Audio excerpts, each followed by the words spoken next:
Okay, so we are starting GS paper 2 polity, and 2013 questions are here as given on the screen. Let's get into the answer because I don't like to waste time here and there on stuff other than which is required. So first question is role of individual MPs, member of parliament, has diminished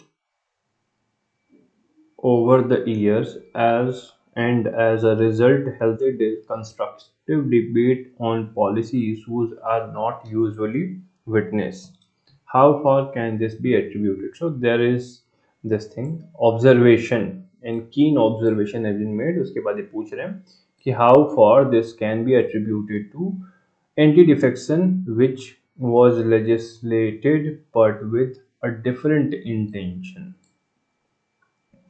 ठीक है, तो आपको basically anti defection को introduction में connect करना है diminished quality of discussion से, and उसके बाद किस हद तक ये जो है रीजनिंग देनी है बेसिकली इन बॉडी में, कि रीजन देना है कि किस हद तक ये रीजन है हमारा डिमिनिस्ड क्वालिटी का, और हमारा कोई फ्रेमवर्क है नहीं, हाउ फार है, तो हाउ फार में ये, और इसके अलावा आपको थोड़ा सा अगर सिर्फ एक पार्ट है तो सॉल्यूशन भी दे सकते हो, एंड फाइनली कंक्लूड करोगे कि there is a need for somewhat loose control, क्योंकि anti defection is broadly the reason.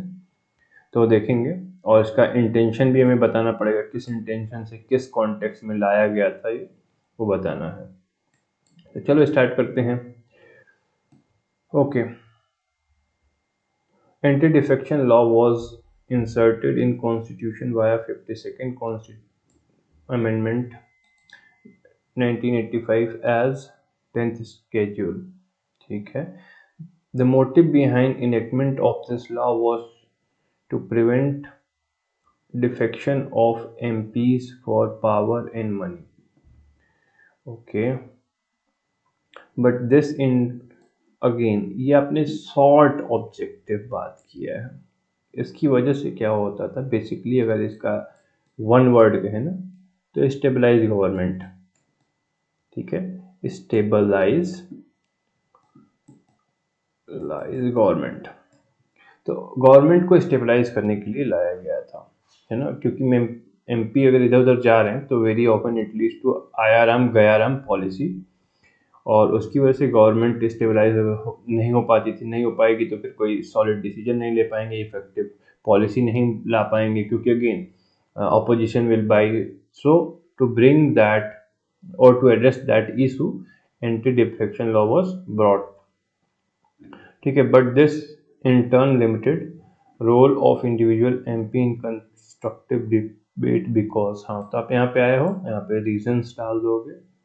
ठीक है, ठीक है, ओवरऑल अच्छा है। इट कैन, ये वाला पार्ट आपका थोड़ा सा और इम्प्रूव हो सकता है, ये स्टैंडर्ड है, ये भी स्टैंडर्ड है, it can be improve but standard ही आपका थोड़ा सा आंसर दे रहा है, बट ये थोड़ा सा बचकाना लग रहा है, it can be further improve, otherwise good. ठीक है, party whip can not vote against party line, not conforming to party.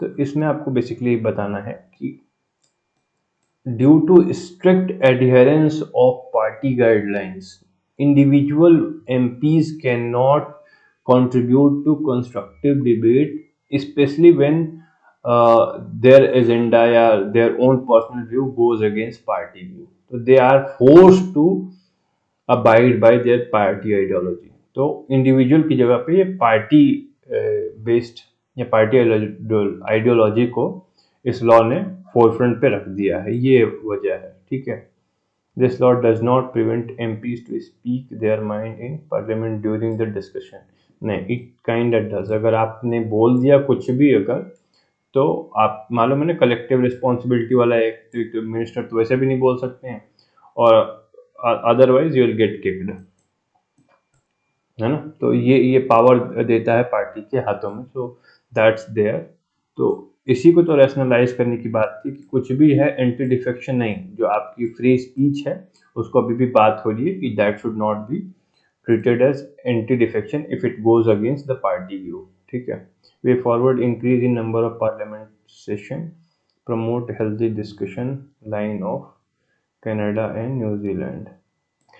ठीक है, ये चीज़ें आपने बात कही हैं, बट यहाँ पे अगेन सेशन बढ़ा देने से हमारा यहाँ पे बेसिकली नहीं बोल रहा है कि डिबेट ही नहीं हो रहा है, यहाँ पे बोल रहा है क्वालिटी पे क्वेश्चन पूछा है ना, हेल्दी एंड कंस्ट्रक्टिव डिबेट पे. तो आप सेशन बढ़ा दोगे तो maybe there is a connection कि हाँ आपके पास टाइम है, तो दिखाओ कि हम टाइम इम्प्रूव कर सकते हैं on policy issues. But core यही है. तो इसमें आपको डिफरेंट डिफरेंट कमिटीज़ ने भी इस चीज़ को इनफैक्ट आइडेंटिफाई करके बोला है, तो वो आप नहीं स्केप कर सकते, वो कंक्लूजन यहाँ पे मस्ट है. इनफैक्ट कोर्ट ने भी, सुप्रीम कोर्ट ने भी इस चीज़ को ऑब्जर्व किया है. So you have to put that here. चलो सेकेंड इनका देखते हैं, इन्होंने क्या लिखा है.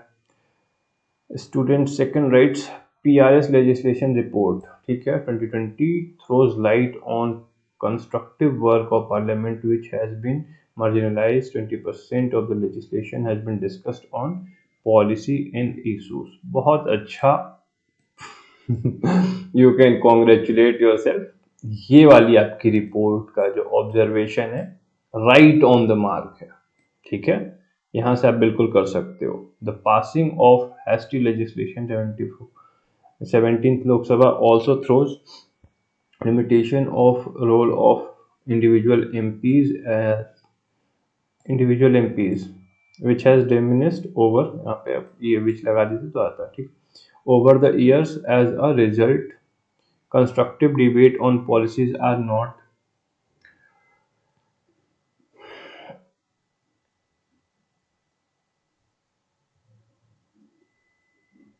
और देखो यहाँ पे अपने दो चीज़ें ऐड करने की कोशिश की, यहाँ पे हल्का सा गड़बड़ हो गया है, बट ऊपर वाला again very solid, good work.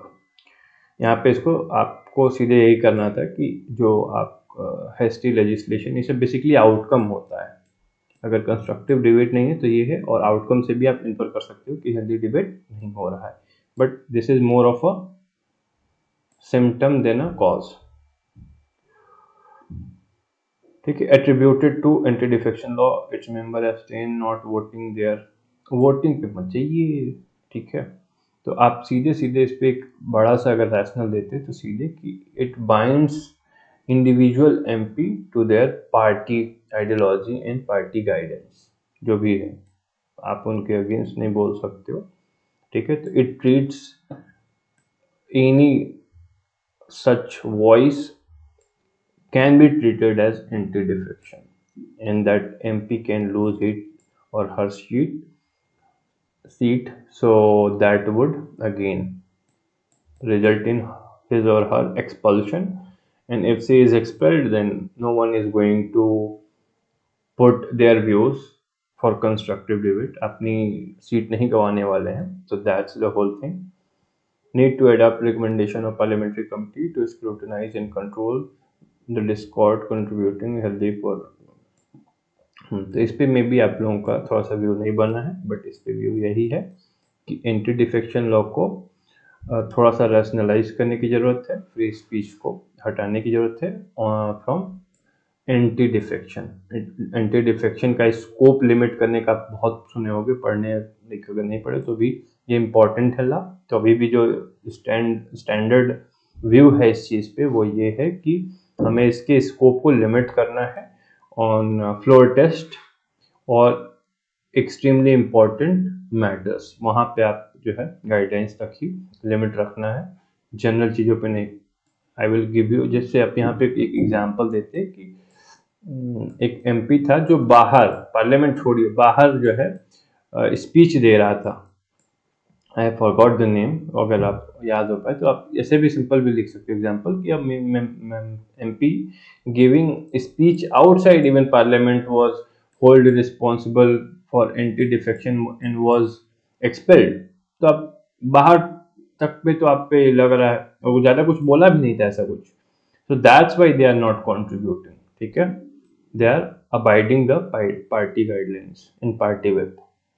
तो ये आपको इसमें लेके आना था. सेकेंड क्वेश्चन देखते हैं. Discuss section 66A of IT Act with reference to its violation of Article 9 of the constitution. तो ये तो वेल नोन केस है भैया, बहुत मिसयूज हो रहा था आपका, लोग जो ऑनलाइन थे उनको महाराष्ट्र केस था और बहुत सारे केस हुए थे, तो सुप्रीम कोर्ट में गया मैटर और इसको स्ट्रक डाउन कर दिया था। तो उस टाइम पे इन्होंने क्वेश्चन पूछा था। ठीक है, देखते हैं इन्होंने क्या इंट्रोडक्शन लिखा है। Section 66A of IT act empower police to make arrest over what policeman, नहीं ऐसा नहीं, पुलिसमैन थिंक नहीं, ठीक है, could be offensive meaning or for the purpose causing annoyance, this section is violation of। तो आप इसका ना कॉन्टेक्स्ट जैसे स्टार्टिंग फर्स्ट वाले में दी हो वही दे दो, ठीक है, कि क्या है वो। अगर आप कॉन्टेक्स्ट दे दोगे तो अच्छी बात है, आपने कोशिश किया है, बट थोड़ा सा और इसको बेहतर करिए, ठीक है, कि rampant misuse of 66A to curb voice over internet, ये जो है ना इंटरनेट पे बात करता है, ठीक है। सब्जेक्टिव नेचर मिसयूज, और वहाँ पे आप थोड़ा से 2-4 एग्जाम्पल दे देते ना तो बेहतर होता। No procedural safeguard issues, इसमें हमें बेसिकली कोर क्या है, डिमांड क्या है इस चीज़ की, हमें क्या करना है, डिस्कस करना है। डिस्कस करना है तो मतलब दोनों चीज़ें हैं, लाइक जो पॉजिटिव एस्पेक्ट, नेगेटिव एस्पेक्ट, ठीक है। तो एक साइड तो हमें जो ये बात कह रहे हैं, पॉजिटिव डज नॉट मीन कि हर चीज़ पॉजिटिव मतलब अच्छा, पॉजिटिव मतलब इन अलाइन विद जो भी कहा जा रहा है, नेगेटिव मतलब इन निगेशन विद, ठीक है। तो with reference to its alleged violation of article 29, ठीक है। तो ये आपको डिस्कस करना है, तो आप जो इन्होंने लिखा है इशूज कि हाँ ये इशूज हैं, एग्जाम्पल आपको देना था, ठीक है। तो महाराष्ट्र बंद क्या था, हाँ महाराष्ट्र बंद केस क्या था, जिसे भारत बंद था, महाराष्ट्र बंद पे 1-2 लड़कियों ने कमेंट किया था वो ये। देन आप फाइनली बात करते कि taking cognizance of this issue, Shreya Singhal में सुप्रीम कोर्ट जो है स्ट्रक डाउन 66A, ठीक है। Judgment was seen as a victory of freedom but still there are arrests made under this act which is matter of concern।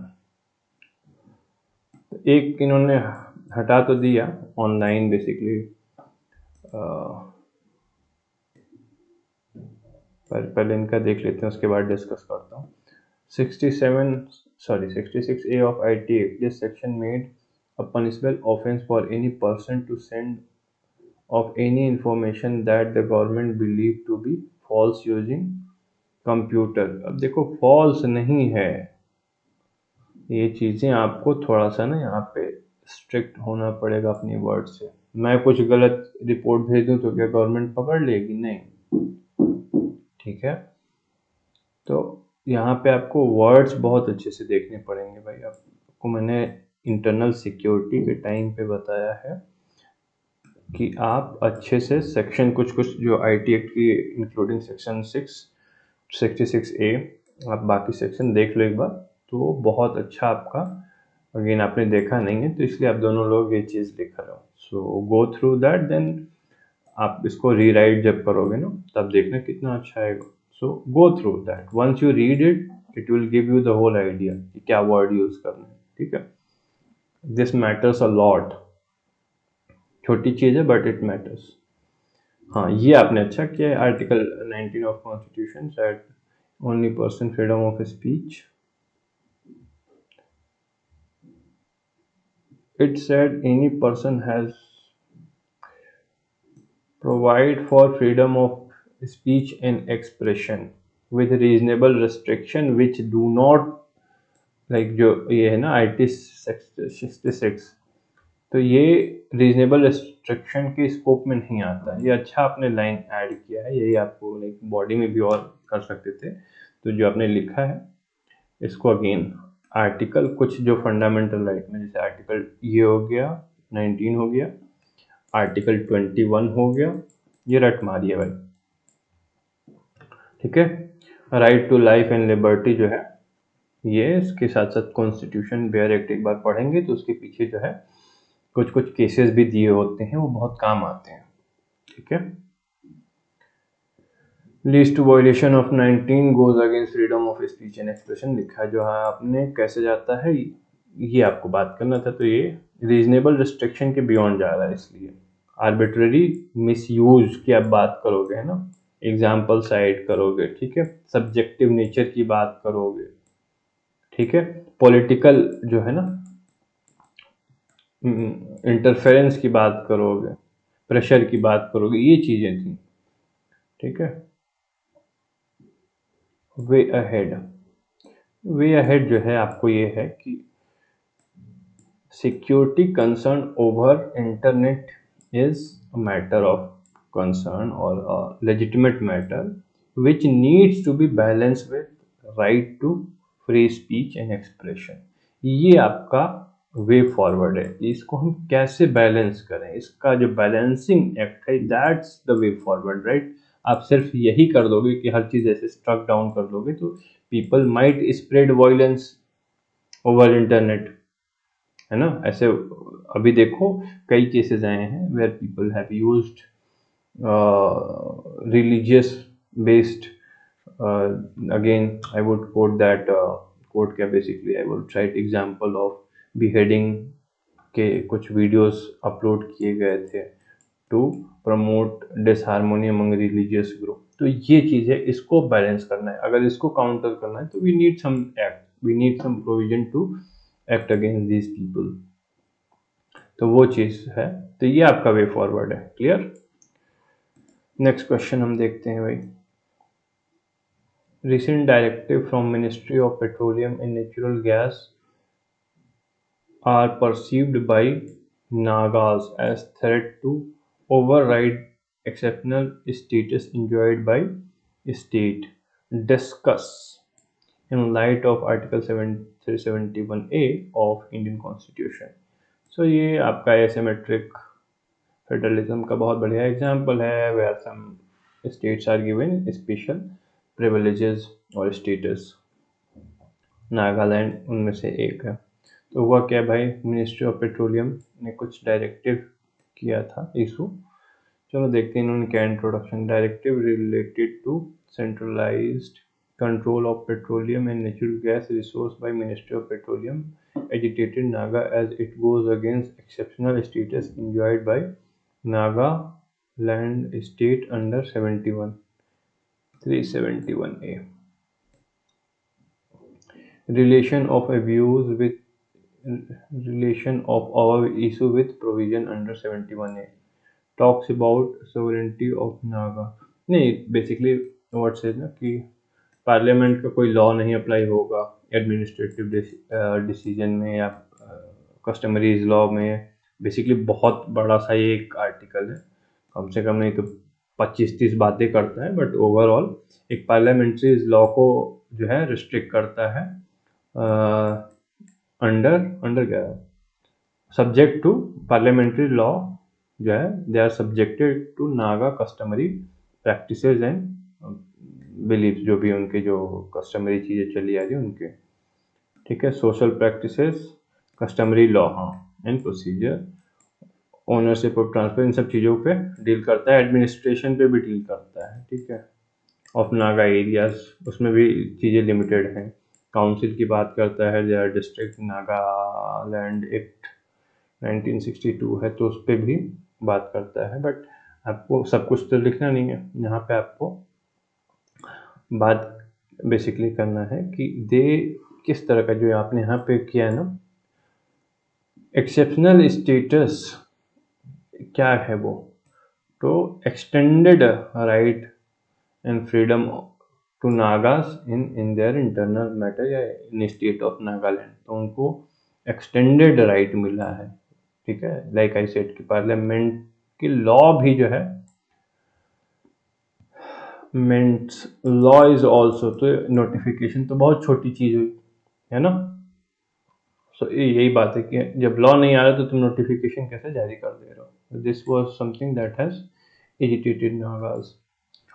चलो इनको देखते हैं भाई, इन्होंने क्या लिखा है। 71A ऑफ इंडियन कॉन्स्टिट्यूशन, बहुत अच्छा अप्रोच। हमेशा भाई अगर हो पाए तो start with like article. I always tell you कि इसमें provide for special status to state of Nagaland in case of implementation of any act of parliament, in case of parliamentary legislation, ठीक है।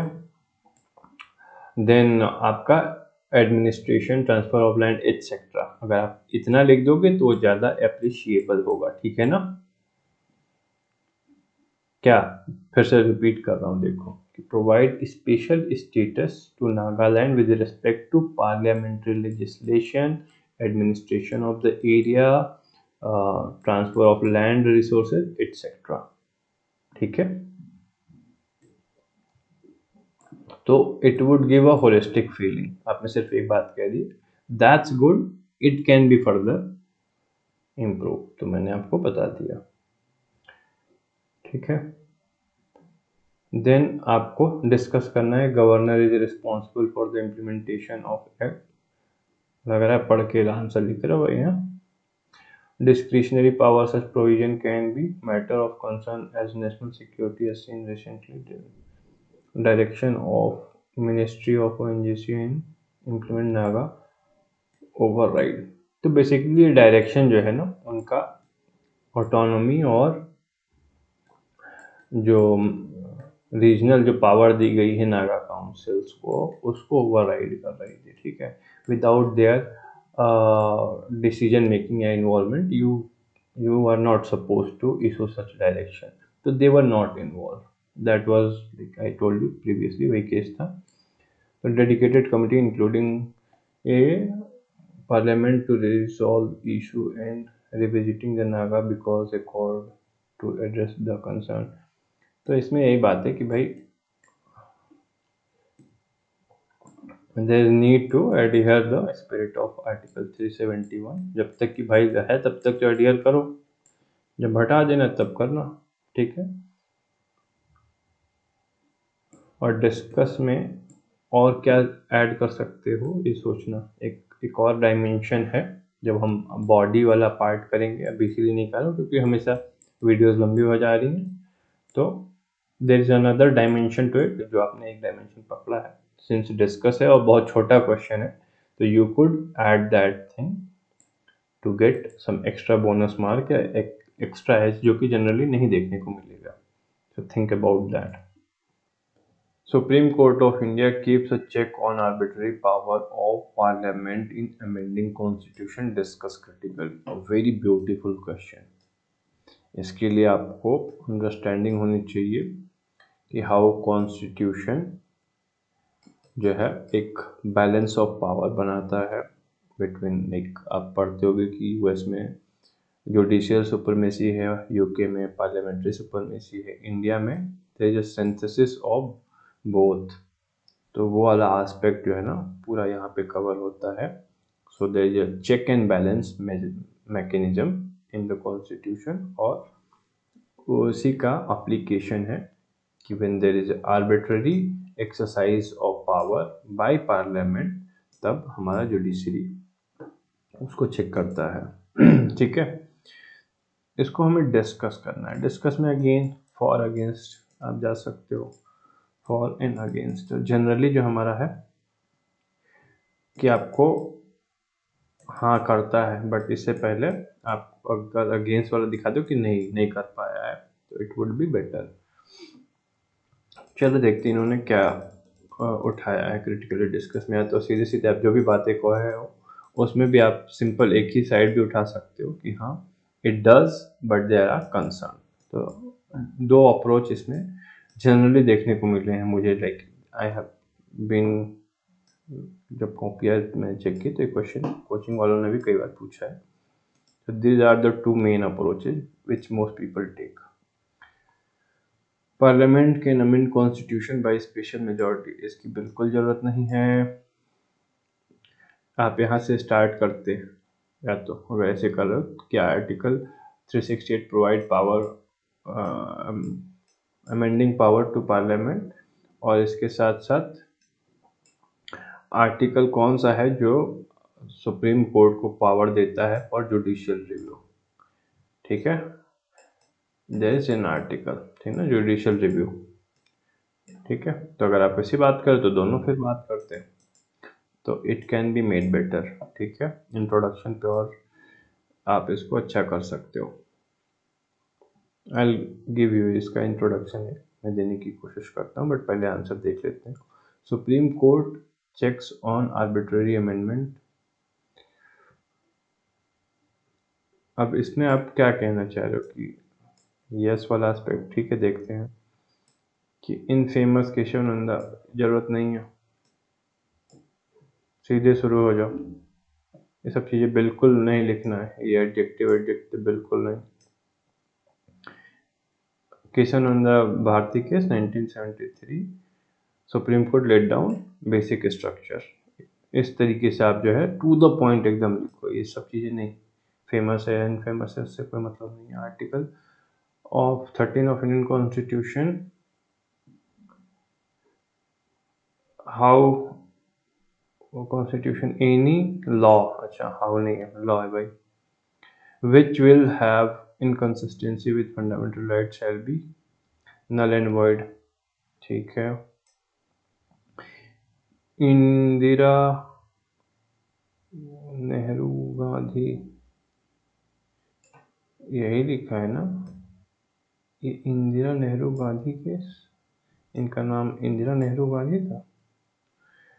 N emergence of judicial review, ये आपने थोड़ा सा गड़बड़ कर दिया, राइट टू, इसकी जरूरत नहीं है, ये सब नहीं चाहिए।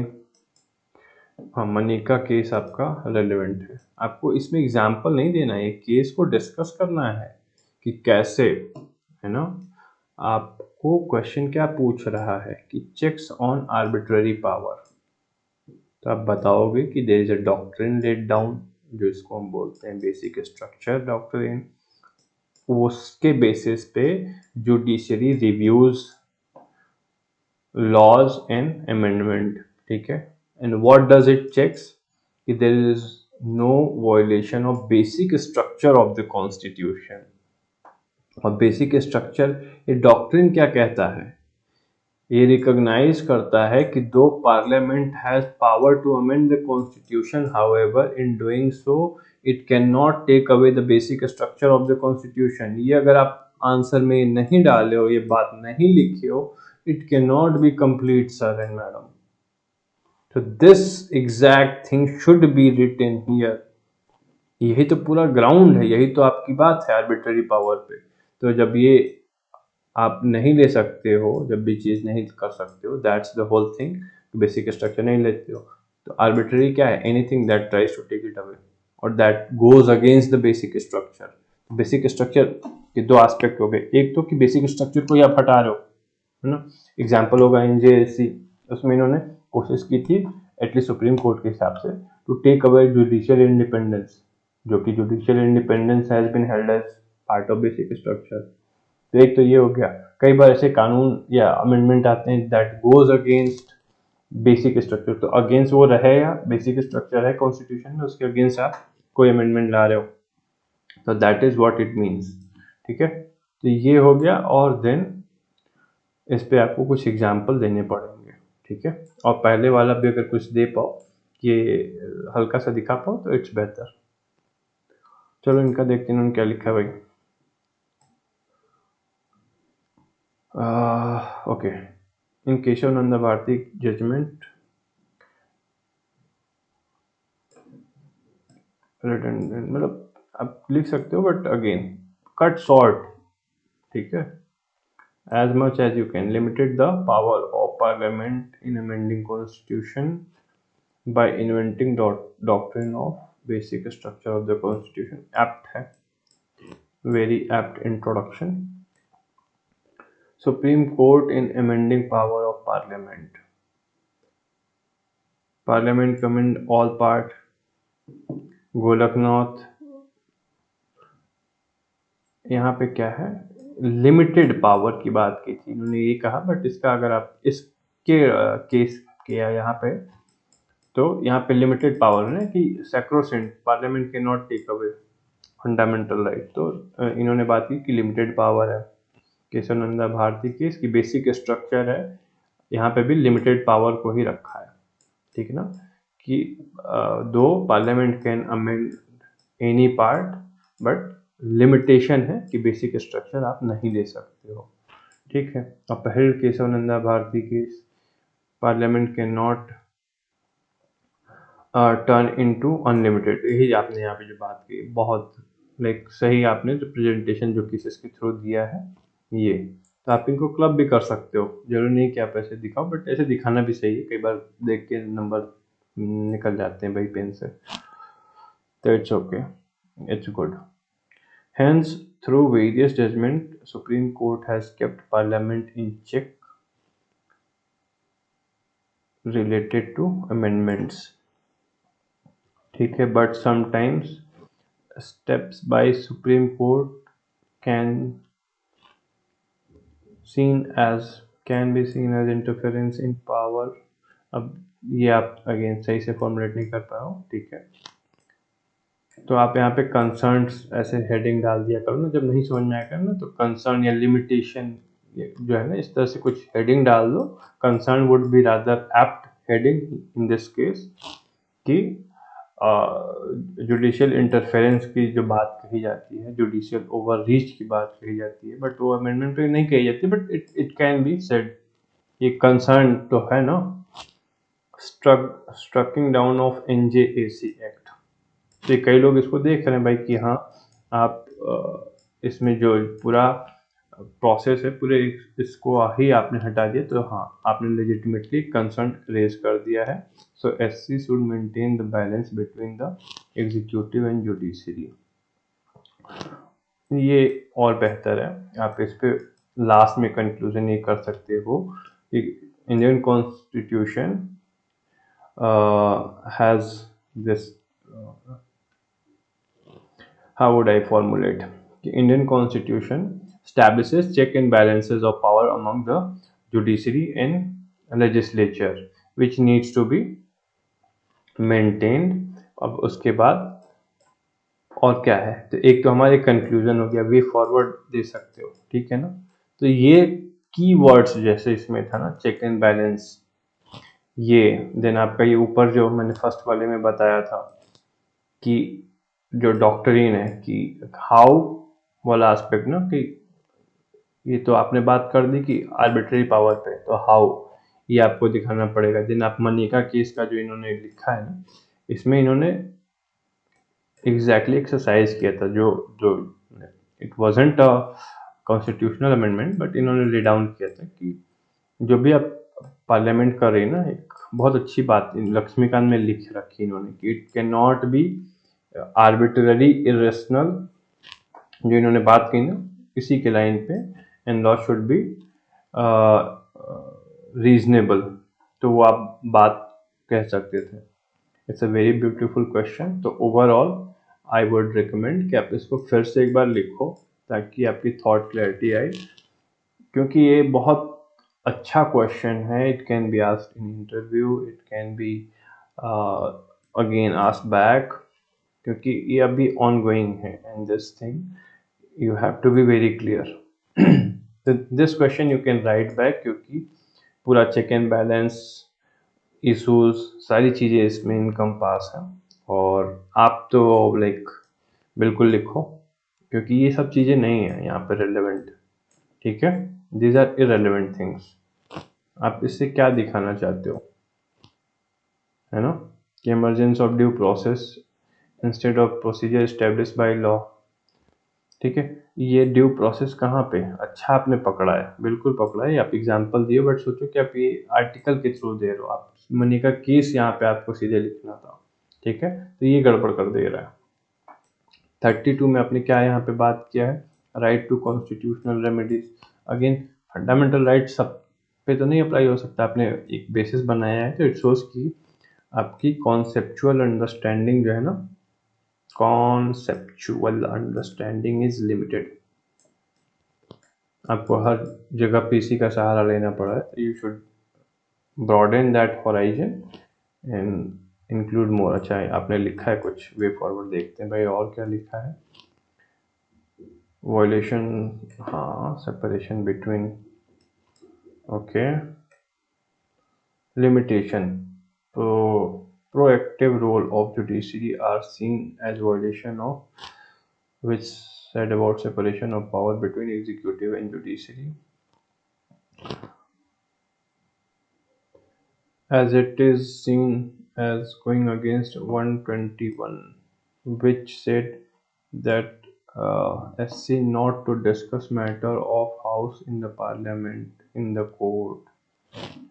तो ये कहाँ पे आ गया भाई, ये तो कभी नहीं किया सुप्रीम कोर्ट ने, क्यों वो ऑनगोइंग चीज़ को डिस्कस किया। आप सीधे ये बात कर रहे हैं, ये बेसिकली ये भी आपका सेपरेशन ऑफ पावर के लिए नहीं, एक तो ये डायरेक्टिव देता है, ठीक है, बट ये किस सेपरेशन ऑफ पावर की बात करता है जरा ये बताना, और ये कौन से सेपरेशन ऑफ पावर की बात कर रहा है। 3 ऑर्गन है ना, जुडिशरी, एग्जीक्यूटिव, लेजिस्लेचर। तो ये थॉट क्लैरिटी, और यहाँ पे भी कि कौन किसके बीच में ना, ये जुडिशरी और लेजिस्लेचर की बात कर रहा है, सेपरेशन ऑफ पावर। ये किसका, ये भी क्या जुडिशरी लेजिस्लेचर की है? नहीं, 50 talks about different thing, so you should be knowing that. Lastly आपने क्या लिखा है, सुप्रीम कोर्ट, ये इसका भी रिलेवेंस नहीं है। Pendency of committee report is questionable, like, तो इसका हमारा उससे क्या लेना देना है कि आर्बिट्री पावर पे कंट्रोल कर रहा है कि नहीं, है ना। तो it is relevant point here. Supreme court is guarantor and defender of constitution, so ये फंडामेंटल राइट आता है ठीक है, constitution. So need to balance between executive and judiciary which is itself the basic structure. अब देखो, आप, मैं जो बोल रहा हूँ ना कि यही अक्सर लोग कर देते हैं, एग्जीक्यूटिव पे क्वेश्चन नहीं आया है, आया है आपका लेजिस्लेचर और जुडिशरी पे, और आप एग्जीक्यूटिव पे कंक्लूड कर रहे हो, तो ये कंफ्यूज नहीं हो सकते हो आप, ठीक है ना। ये कंफ्यूजन आपके नंबर उड़ा देगी भाई। सो आपने बात लेकिन अच्छी कही है कि there is a need to balance, वही जो मैंने फर्स्ट वाले में बोला है ना, conclusion, constitution establishes check and balance between different organ of the government, ठीक है, जहाँ एक ऑर्गन दूसरे पे चेक करता है, और चेक मतलब क्या, आर्बिट्री पावर पे, ठीक है, तो which needs to be maintained, ठीक है। तो I think that concludes our session. और लेट मी सी, 5 क्वेश्चन मुझे लग रहा है सुप्रीम कोर्ट ये हो गया, ये 4 ही क्वेश्चन है, okay. So that's it, we'll see you in the next one.